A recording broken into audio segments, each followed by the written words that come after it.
नमस्कार दोस्तों, मेरा नाम है राज के वर्मा और आपका स्वागत है रिपोर्टर जी पर। दोस्तों, सुप्रीम कोर्ट लगातार एक्शन के चलते सुर्खियों में है। एक बार फिर हालिया फैसले को लेकर चर्चा में है।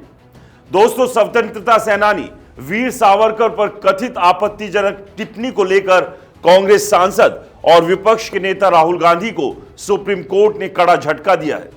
कोर्ट ने राहुल को जमकर फटकार लगाई और चेतावनी दी कि अगर भविष्य में उन्होंने स्वतंत्रता सेनानियों के खिलाफ गैर जिम्मेदाराना बयान दिया तो कोर्ट खुद कार्रवाई करेगा। लेकिन ट्विस्ट यह है कि कोर्ट ने राहुल के खिलाफ ट्रायल कोर्ट में सम्मन पर भी रोक लगा दी। आखिर क्या है यह पूरा मामला और क्यों सुप्रीम कोर्ट का यह फैसला सियासी हलकों में हलचल मचा रहा है? दोस्तों, यह कहानी शुरू होती है 17 नवंबर 2022 से, जब राहुल गांधी अपनी भारत जोड़ो यात्रा के दौरान महाराष्ट्र के अकोला जिले में एक रैली को संबोधित कर रहे थे।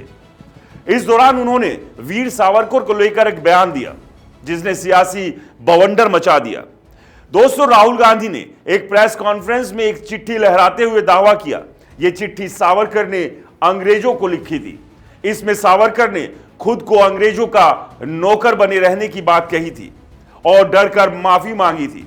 राहुल ने आगे कहा, गांधी, नेहरू और पटेल सालों जेल में रहे, लेकिन उन्होंने कभी ऐसी चिट्ठी पर साइन नहीं किया।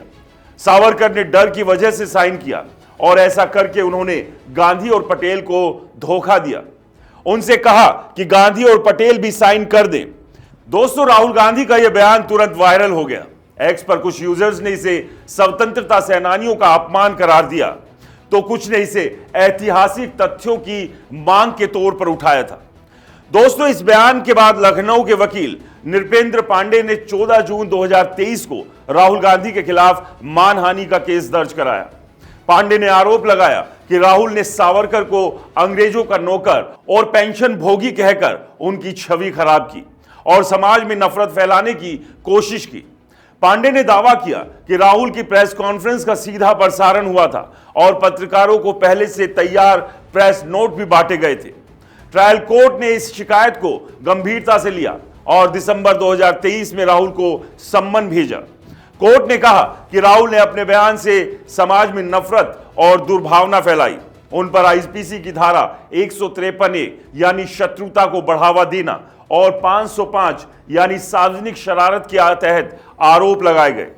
दोस्तों, मार्च 2025 में राहुल के कोर्ट में पेश होने पर 200 रुपए का जुर्माना भी लगा। राहुल ने इस सम्मन को चुनौती देते हुए इलाहाबाद हाई कोर्ट में याचिका दायर की, लेकिन 4 अप्रैल 2025 को हाई कोर्ट ने इस सम्मन पर रोक लगाने से इनकार कर दिया। इसके बाद राहुल गांधी कोर्ट पहुंचे और यहीं से कहानी में एक नया ट्विस्ट आया। यानी दोस्तों, आज शुक्रवार को सुप्रीम कोर्ट ने इस मामले में सुनवाई की। जजों का गुस्सा साफ दिखा। कोर्ट ने राहुल को फटकार लगाते हुए कहा, हम स्वतंत्रता सेनानियों के खिलाफ अनाप शनाप बयानबाजी की इजाजत नहीं दे सकते। ये लोग हमें आजादी दिलाने वाले नायक हैं, उनके साथ ऐसा व्यवहार बर्दाश्त नहीं किया जाएगा। कोर्ट ने राहुल को सख्त चेतावनी दी, अगर आप दोबारा ऐसा बयान देंगे तो हम खुद कार्रवाई शुरू करेंगे। स्वतंत्रता सेनानियों के बारे में गैर जिम्मेदाराना बातें बंद करो। लेकिन दोस्तों, यहां ट्विस्ट और गहरा हो गया। कोर्ट ने राहुल को फटकार तो लगाई, लेकिन साथ ही ट्रायल कोर्ट के सम्मन पर रोक भी लगा दी। यानी राहुल को फिलहाल राहत मिल गई। कोर्ट ने उत्तर प्रदेश सरकार और शिकायतकर्ता नृपेंद्र पांडे को नोटिस जारी किया और मामले की अगली सुनवाई 8 हफ्ते बाद तय की गई। लेकिन सुप्रीम कोर्ट ने सुनवाई के दौरान एक और सियासी दमखम दिखाया। जज दत्ता ने राहुल के वकील MS सिंघवी से तीखा सवाल किया, क्या आपके मुवक्किल को पता है कि उनकी दादी इंदिरा गांधी ने प्रधानमंत्री रहते हुए वीर सावरकर की तारीफ में एक चिट्ठी लिखी थी? जब आपको भारत के इतिहास और भूगोल की जानकारी नहीं, तो आप हमारे स्वतंत्रता सेनानियों के साथ ऐसा व्यवहार कैसे कर सकते हैं?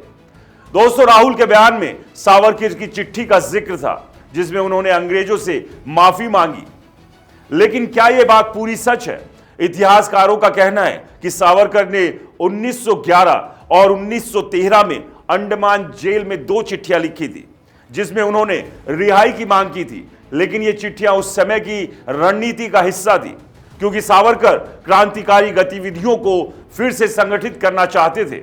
दूसरी ओर राहुल ने गांधी और नेहरू का उदाहरण देते हुए कहा कि उन्होंने ऐसी चिट्ठियां नहीं लिखी, लेकिन सुप्रीम कोर्ट ने इस तुलना को खारिज करते हुए कहा हर स्वतंत्रता सेनानी का योगदान अलग अलग था, आप इतिहास को तोड़ मरोड़ कर पेश नहीं कर सकते।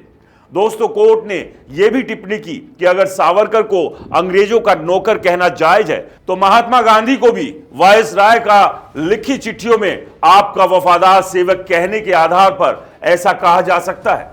इस टिप्पणी ने राहुल के तर्कों की हवा निकाल दी। दोस्तों, सुप्रीम कोर्ट का यह फैसला राहुल के लिए राहत और चेतावनी दोनों है। राहत इसलिए क्योंकि सम्मान पर रोक लग गई, चेतावनी इसलिए क्योंकि कोर्ट ने साफ कह दिया कि स्वतंत्रता सेनानी के खिलाफ बयानबाजी की कोई गुंजाइश नहीं। लेकिन सवाल ये, क्या राहुल इस फटकार के बाद अपनी बयानबाजी पर लगाम लगाएंगे या फिर यह मामला और सियासी रंग लेगा? दोस्तों, यह मामला सिर्फ राहुल और सावरकर तक सीमित नहीं है। यह इतिहास, सियासत, स्वतंत्रता सेनानियों की विरासत का सवाल है। दोस्तों, राय कमेंट बॉक्स में जरूर बताएं। ऐसी ही तथ्य आधारित और सियासी मसाले वाली कहानियों के लिए रिपोर्टर जी को सब्सक्राइब जरूर करें। नमस्कार।